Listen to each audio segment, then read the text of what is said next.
en España hay tanta poca gente que tiene esta visión? Bueno, o como mínimo que lo que realmente o lo que parezca que la sociedad dice. O sea, que muchas veces lo que dicen los medios de comunicación no es lo que piensan todos los españoles, pero no sé, parece que O sea, yo eso. creo que son las circunstancias de cada uno. A mí me gusta, por ejemplo, con el tema del trabajo, hablar de los 3 puntos del trabajo. Para hacer un buen análisis sobre si tu trabajo es bueno, Ujú. creo que habría que medir, por un lado, la nómina, tu salario, tu sueldo. Por otro, la vocación, que te guste lo que haces, que te sientas realizado. Y un tercero, perdón, para mí la conciliación. Conciliación de familia, conciliación de amistad, conciliación de tiempo para ir a hacer ejercicio, para ir al cine. Si esos tres están equilibrados, tienes un sueldo bueno, te gusta lo que haces, está bien. A veces tienes que meter datos y es un rollo, pero eh, vale. Y encima tienes también tu tiempo para, bueno, pues después ir a tomar una caña con amigos, ir a ver a tu familia, a tus padres, si eres padre de familia, pasar tiempo con tus hijos. Si eso está equilibrado, no dejes ese trabajo. Lo que pasa hoy en día con los jóvenes es que tienes un sueldo muy bajo. El trabajo en el que estás, por ejemplo, en el mundo del periodismo, dices, sí, me mola, pero como becario estoy todo el día haciendo cosas que encima tampoco me gustan. ¿Cuánto puede cobrar un becario? ¿Cuánto? O sea, pongámonos en esa situación. Pues un becario hoy en día, yo creo, vamos, te digo lo que cobraba yo al Sí, principio, como autónomo, 400 euros. con 25 años. No, con autónomo cuando empecé con 18 a los Vale, 25. vale. Luego ya, cuando he tenido un contrato, he tenido mi primer contrato, yo no sé si fueron 1.300 ¿Y cuánto cuesta vivir en Madrid? trabajando en la tele y en la radio. Pues vivir en Madrid, hoy en día hay pisos de alquiler. Yo tengo amigos, es que no he vivido de alquiler, pero tengo amigos que han pagado por una habitación 400 euros. Claro.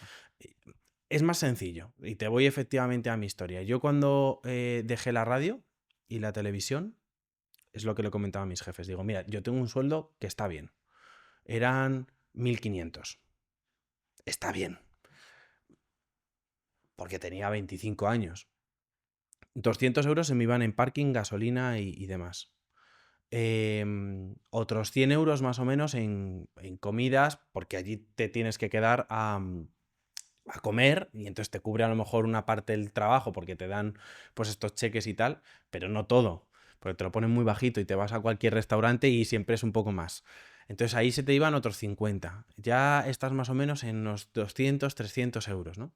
A nada que encima tengas que tener un alquiler. O, por ejemplo, en mi casa dices, oye, si tienes una guardería, si tienes una persona que te ha hecho una mano con... Es que te compensa no trabajar y quedarte tú en casa, ¿no? Esto que siempre se ha dicho, pues en mi caso, por ejemplo, entre Bea y yo, su sueldo era mucho mejor, su trabajo era mucho mejor, y te miras en la pareja y dices, si lo deja alguien, soy yo, ¿no? Entonces, cuando tienes estos desequilibrios, dices, vale, el salario no me compensa. Para mí de vocación me encantaba lo que hacía de radio y de televisión, me encantaba. Pero de conciliación salía a las 8 con los atascos, 7:30, porque a llegar a Madrid Centro era una locura.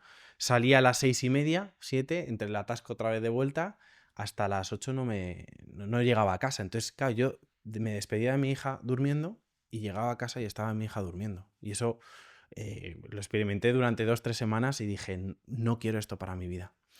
Entonces, ¿entiendes por qué la gente dice, ¿y me voy a complicar la vida teniendo un hijo?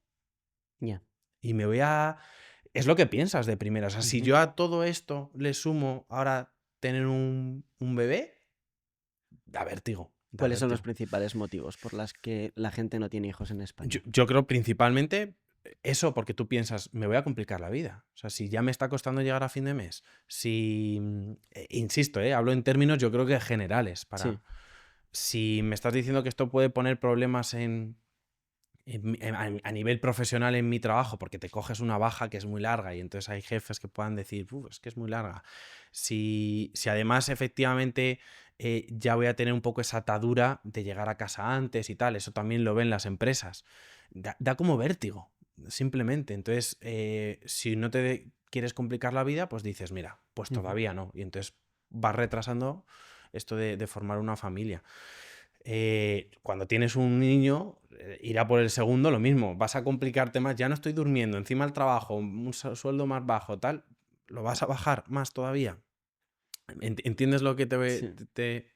Entonces, si haces un poco discernimiento entre esos 3 puntos del trabajo de sueldo, vocación y conciliación, yo creo que uno puede decirse a sí mismo si realmente necesita algún cambio, y no siempre le forma una familia, sino que a lo mejor lo que no está funcionando es el trabajo. Busca otra oportunidad. Ahora hay muchas empresas que están cambiando. Yo cuando me fui de mi empresa, a la que adoro, ¿eh? Yo sigo escuchando y viendo los mismos programas del sitio en el que he trabajado, o sea, solo estoy agradecido, pero en el ámbito de trabajo no se adaptaba a mis necesidades, ¿no? Bueno, pues varios compañeros nos fuimos ese año porque no veíamos la posibilidad de, pues, trabajar, conciliar, a lo mejor un aumento de sueldo. Ahora las cosas van cambiando y a veces ese movimiento, ¿no? De que unos dicen, oye, se necesita esto y si no puedo me voy, genera cambio. Sí, bueno, y ese cambio, o sea, gracias a que te fuiste, em, Hay compañeros hoy en día, por ejemplo, que ya me han dicho que han implementado la opción de teletrabajo. Y mira. dices, pues qué Mm. bien. No, pero, o sea, ahora tú mismo en Instagram tienes más seguidores que muchos medios de comunicación donde trabajan 200 personas. Y esto es así, Sí, bueno, pues eso luego ha sido un regalo de la claro. vida. O sea, luego esto ha sido en el momento en el que yo dejé el trabajo. Yo me acuerdo que al día siguiente desayuné con mi padre y le dije, ¿te puedo ser súper sincero? Dijo mi padre, sí, sí. Y le dije la expresión, que es un poco, pues estoy cagado, estoy cagado. Tengo una niña pequeña, y ahora no te permites errar, tienes que traer un sueldo a casa y ya no tenía ese mes un sueldo fijo, aunque fuesen los 1.500 que te decía. Entonces me dijo mi padre, bueno, pues esto es ponerse, los primeros meses a lo mejor llega poco y a lo mejor luego la vida. Entonces he tenido la suerte de que fueron llegando cosas. De repente me llamó una consejería de la Comunidad de Castilla y León que querían hacer un podcast en el que participase yo y lo presentase yo. ¡Wow! Genial. Me busqué las castañas pues para monetizar algunas cosas dentro de las redes sociales y tal. Fenomenal. Me llamaban de eventos para presentarlos o para dar una charla y tal, y por ahí también entraban ingresos. Fenomenal, ¿no? Todo eso luego ha sido un regalo de la vida, pero hay que saltar. Hay que Hay saltar. que saltar. Hay que saltar. Y lo que sí que le digo a los jóvenes o a las personas, hay que saltar sabiendo que saltas o con un instructor o con un paracaídas con el que no te vayas a matar, ¿no? A mí este rollo hoy en día que se llama mucho startup y Sí. no, no, sal de tu zona de confort y tal, y dices, bueno, espera, que tienes que pagar un alquiler. O sea, yo Ujú. saltaba sabiendo a dónde saltaba. Pero sabiendo que a lo mejor el salto, pues el primer mes no vas a cobrar 4.000 euros, sino que pues a lo mejor metes 800, pero son 800, ya no es cero, ¿no? Luego 900, bueno, venga. Ahí Entonces, también entró el coaching a familias sí, a para ver, a pues mí más que el coaching, que hice un máster y demás, a mí me gusta llamarlo acompañamiento. Quizá acompañamiento. me pasa igual, por ejemplo, cuando la gente, con todo el respeto, Influencer. me dice influencer. Yo creo contenido Ujú. y si hay gente que le gusta o le sirve, fenomenal, pero de ahí a que seas influencer, me da mucho respeto esa palabra. Creo que influencers hay 2 o 3 personas y además buenas, ¿no? Mm, pues con esto del coaching pasa un poco igual, ¿no? Yo creo que hoy en día se ha banalizado mucho la palabra, la profesión o los proyectos de el coach, este es coach, este es coach. Y yo lo que hago es acompañamiento a parejas, familia, personas individualmente, y lo hago porque en su día entrevistaba a personas con historias muy, muy tochas de testimonios, pues eso, de superación. Y me gustaba que luego mucha gente me escribía y me decía, oye, me gustaría que pudieses hablar con mi hijo, que tiene 18 años, tal, o oye, hace poco me han echado del trabajo y esto que decís en esta entrevista.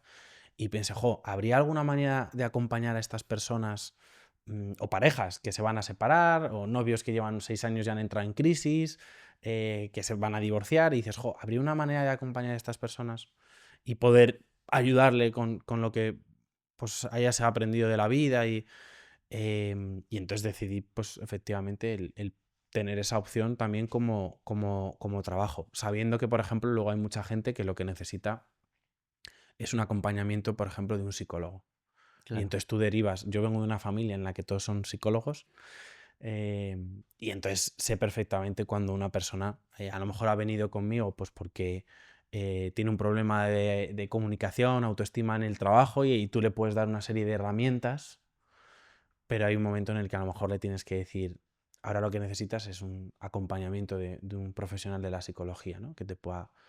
Entonces, bueno, pues una manera también de haberme buscado ahí la vida.